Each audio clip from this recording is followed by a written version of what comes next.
An AMX control system has 5 different parts, each performing a very important role. Everything that happens in the control system uses a combination of these parts to get the job done. They are the master, external data, the controlled devices, control interfaces, and control buses. The master is the guy that runs the show. It's responsible for running the program and coordinating actions accordingly. If it's sunset and you want your architectural wash lights to turn on and slowly fade from orange to blue while the sun goes down, the master is what makes that possible.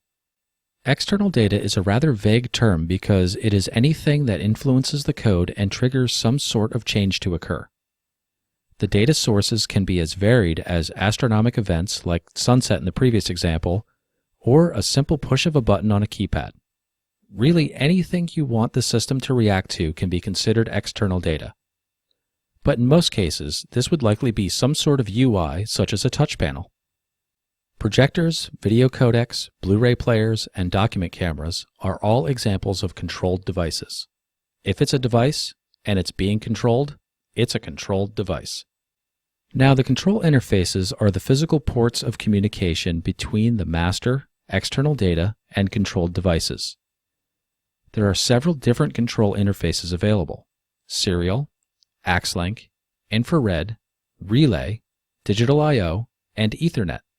If your Blu-ray player has an RS-232 serial control port on it, then you'll need an AMX RS-232 control interface to go with it.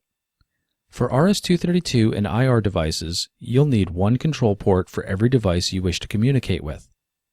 Relays and I/Os require one contact per function, and one physical RJ45 Ethernet port can communicate with many devices simultaneously. The control bus is the physical layer, the actual connections between the master controller and the controlled devices. The types of wire needed varies by bus type. An IR bus only requires 2 wires and an infrared emitter, while an AXLink bus uses a 4-conductor cable with 2 18-gauge power wires and a pair of shielded 22-gauge wires for data.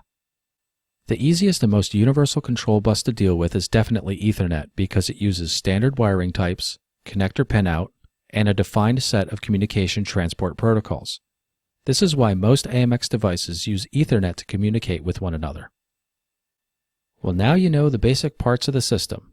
Let's move on to discuss scope of work documentation.